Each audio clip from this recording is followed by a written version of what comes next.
Usually when we talk about personal development or human psychology, there is this underlying expectation of a cushion. Right, like a built-in safety net. Exactly. Think of it like the shock absorbers on your car. You hit a massive pothole, maybe a terrible day at work, a personal setback, a project that just completely failed. And the general consensus of modern advice tells you, well, the road is bumpy, there are extenuating circumstances. Yeah, exactly. It tells you to be gentle with yourself. It's a very accommodating mindset, which makes sense. We naturally gravitate toward gradients and nuance. We want our philosophies to factor in our environment, our upbringing, the fluctuating economy, or just plain old bad luck. Because having these external factors to point to, it provides a very comfortable psychological safety net. Oh, absolutely. It feels safe. Well, to you, our learner listening right now, you are diving into a custom deep dive into a text that wants to rip those shock absorbers right out of your life. Just completely remove them. Yeah. Today, our mission is to unpack a highly charged, uncompromising YouTube transcript from a channel called Winner's Team.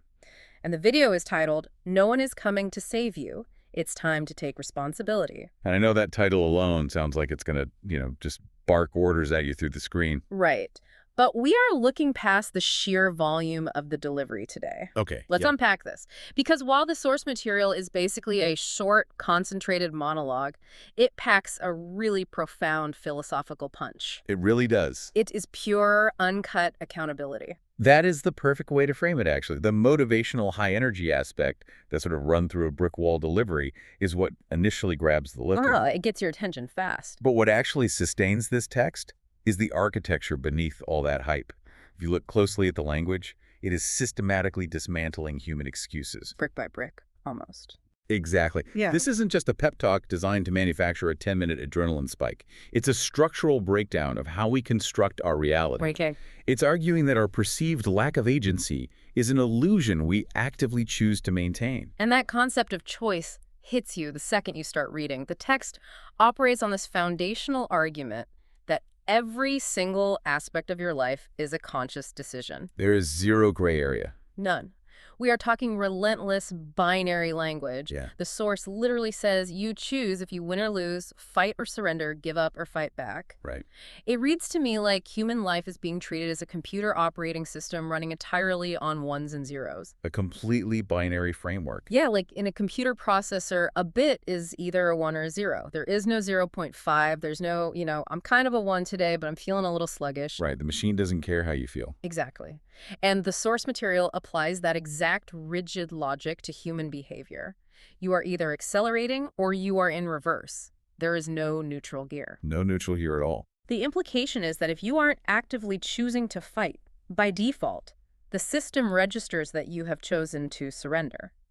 What stands out to me here is how aggressively the text pushes that binary concept into territories we normally consider completely off limits to our conscious control. Like what? What do you mean? Well, it's one thing to say working late is a choice or going to the gym is a choice. We generally accept that physical actions are choices. Sure, yeah. But the text drills down into internal psychological states. It claims that having a positive attitude is a choice. It says discipline is a choice and persistence is a choice. Which is a wild assertion. I mean, we usually treat our internal attitudes like the weather. Right, like they just happen to us. Yeah. You wake up, you feel a certain way, and you say, well, clouds rolled in today, I'm in a bad mood. But this text demands that you acknowledge you actively booted up the bad mood software. You chose to run that program. But let's look at the mechanics of that. Neurologically, if someone is completely burned out or dealing with heavy stress, they can't just flip a good mood switch in their brain. No, of course not. So how does this framework map to actual human psychology without just sounding wildly out of touch with reality? It maps directly to the psychological concept of the locus of control. The text isn't suggesting that you choose the external stimulus.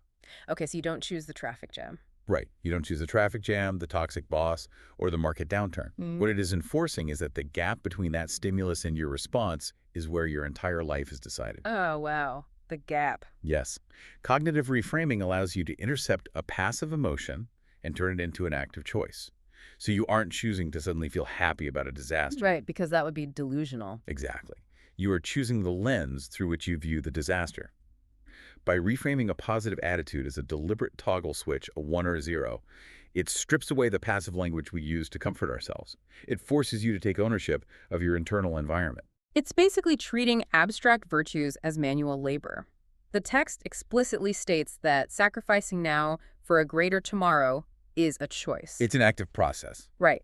It categorizes long-term vision not as this innate personality trait that some lucky people are just born with, but as an active lever you must physically pull every single day. Yeah, you aren't a naturally hard worker. You just woke up and selected the hard work option from the drop-down menu. From the drop-down menu. I love that. And that leads to the natural progression of the text's argument.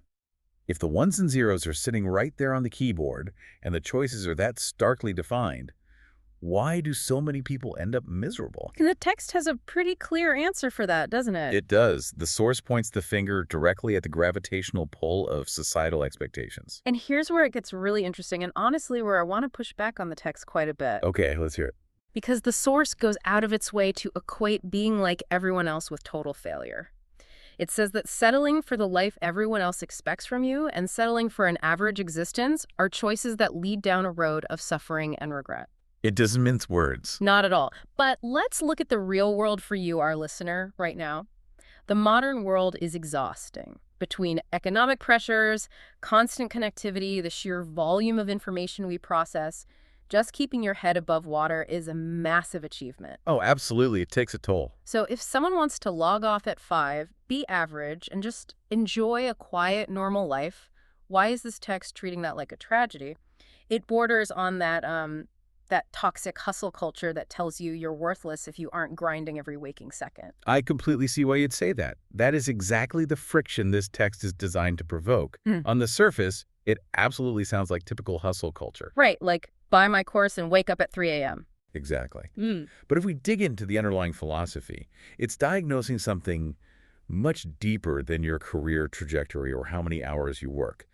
The text defines this average existence not by external metrics like your salary or your job title, but as a specific kind of internal surrender. An internal surrender. Yes, it explicitly calls this surrender playing the victim. Still, calling someone a victim just because they want a peaceful life feels incredibly harsh. Isn't blending in just, biological self-preservation? We're social creatures. We're wired to fit in with the tribe. We are, but the text argues that the peace of blending in is a total illusion. An illusion. Yeah. When you settle for the life everyone else expects from you, the pre-written societal script, you aren't actually finding peace. You are adopting a disguise. Wow. It's a stealthy way of giving up. It is incredibly comfortable, it is widely accepted by the tribe, and no one will ever criticize you for it. But you're using that societal acceptance to avoid the terrifying responsibility of writing your own unique script. So you're hiding in plain sight. Exactly. The source material draws a striking contrast here to expose this trap. It commands you to choose to be a goal chaser, not a dream killer. Okay, so in this framework, it isn't failure that destroys the dream, it's the compromise. Precisely. You don't kill your dreams by swinging for the fences and striking out publicly. Failing doesn't kill a dream because failing is an action. It's a choice. It's a 1, not a 0. Exactly. You kill your dreams by choosing to blend in, by choosing to be, as the text explicitly puts it, another one of the many instead of one of the few. That's a powerful distinction. The suffering and regret the text warns about don't come from a dramatic, fiery disaster. The suffering is the slow, quiet, agonizing realization over decades that you traded your ultimate potential for the safety of the crowd. The slow burn of the unpulled lever. That's exactly it. That makes total sense. It's the cognitive dissonance of knowing you could be more, but choosing safely instead. So if we accept that settling is a choice to hide, then we have to face the uncomfortable truth about where we are hiding right now. And the text doesn't let us blame our environment. No, it points straight to our past choices with what I think is the most bitter pill in the entire transcript. It says, your life right now is a perfect reflection of choices you have made in the past. The ultimate accountability mirror. It leaves absolutely no room for externalization. I read that line and immediately pictured a brutal financial bank statement. Oh, that's a great analogy. Think about when you look at your checking account at the end of the month and you are completely shocked by how low the balance is. Your instinct is to panic, right? Maybe blame the economy or feel like the universe is working against you. Yeah, inflation, taxes, everything but yourself. Exactly. But then you look at the itemized ledger every $4 coffee, every late-night online impulse buy, every streaming subscription you totally forgot to cancel. There is no mistake. Your balance is a mathematically perfect reflection of your past choices. Math doesn't lie. There is nowhere to hide. You cannot blame the bank. The ledger is flawlessly accurate, and the text demands you look at every single line item without blinking. But then the text executes this massive whiplash-inducing pivot. Yes, it does. Literally the very next sentence, right after slamming you with the reality that your life is a perfect reflection of your past choices, it says, everything that has happened in the past is now irrelevant. It just wipes the board. Right. So the text hits you with the ledger, but then immediately deletes the history. You are completely at fault for your past, but also the past doesn't matter at all. It's a total paradox. It feels like a paradox until you examine the sequence of the psychology here. The text isn't contradicting itself. Okay, then what is it doing? It is strategically using the past as proof of power rather than a weapon for guilt. Okay, take that a step further. How does the ledger prove power? Think back to your bank statement analogy. Looking at the ledger and seeing your poor choices naturally induces guilt. Oh, heavily. But in this binary framework, guilt is a completely useless emotion because guilt is inherently backward-looking and passive. It keeps you frozen in a zero state. Right. You're just wallowing. Exactly. What the itemized ledger actually proves is that you have the purchasing power. If your choices had the power to drain the account, then your choices absolutely have the structural power to fill it back up. Wow. Okay. The past is utilized solely to prove your agency. If your choices built your current reality, no matter how flawed it is, then your choices are demonstrably strong enough to build a completely new one. That shifts the entire perspective. It really takes the sting out of the accountability. It reframes it entirely. It's not a parent scolding you saying, look what you did wrong. It's a realization of, look how much power you have always had. Yes. Like, think about the career pivot you've been putting off or the health kick you abandoned. You can't blame your boss or your genetics, but realizing it was your choice means you still hold the keys. And once that power is acknowledged by the reader, the past has fully served its purpose. That is exactly why the text immediately discards it. It's done its job. Precisely. It introduces this powerful imagery. You have a clean slate, a blank canvas, the past is acknowledged, the lesson of absolute agency is extracted, and then the history is deleted to make room for immediate action. And the action demanded is repeated with this intense, almost rhythmic urgency in the source. It says, you must choose you, you must choose you, you must choose It you. really does read like a heartbeat. You must choose you. So we have this blank canvas, the ledger is cleared, we have acknowledged our power, we are ready to paint. But here is where people usually freeze. Exactly. How do you actually put the brush to the canvas? Because the text absolutely destroys the idea of waiting for the perfect moment or, gathering more information. The text has zero patience for the preparation illusion. The preparation illusion, yes. The source says you're never going to be ready. You just do it. That is what makes you ready. It's profound in its simplicity. When I read that, it instantly reminded me of jumping into a freezing cold pool. You know that agonizing process where you stand on the edge, dipping your toe in, splashing a little water on your arms. Trying to somehow bargain with the water. Right. Waiting to somehow feel warm enough to jump? You can stand on the edge of a cold pool for 3 hours, and you will never feel ready to enter the freezing water. Because the environment isn't going to adapt to you. The brain hates uncertainty and discomfort, so it fabricates this need for preparation as a stalling tactic. A stalling tactic. That's so true. We tell ourselves we need to read one more book, take one more course, or wait for the economy to stabilize before we launch the business or make the change. But the text is bluntly telling you the water is never getting warmer. The act of jumping is the acclimatization. The shock of the water forces your body to adapt. Exactly. The action precedes the motivation, not the other way around. Action is what creates the readiness. But that raises a massive practical challenge, doesn't it? I mean, the rhetoric here is soaring. We're talking about radical accountability, clearing the ledger, jumping into the freezing pool, and fighting back. It's an incredibly high emotional altitude. Right.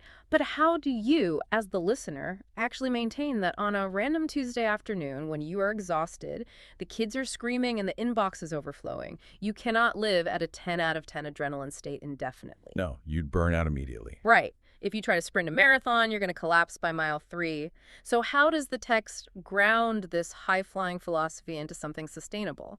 It grounds it by pulling out a highly specific tactical methodology. It says brick by brick, day by day. Brick by brick. It's such a tactile, grounded image. Masonry. It is a brilliant juxtaposition within the text. On one hand, you have these intense emotional demands to choose to sacrifice and suffer if needed, to demand more of yourself, to fight back against the average. All very high octane. But if They build it quietly, they spread the mortar, they check the level, they place one block, they scrape the excess, and then they do it again. It's boring, repetitive, but undeniable. And that is the secret mechanism of the entire philosophy. Yeah. The text emphasizes that no one is going to do it for you, and crucially, no one is coming to save you. Which is the title of the video. Exactly. But the salvation you are offering yourself isn't a dramatic helicopter rescue or a movie montage.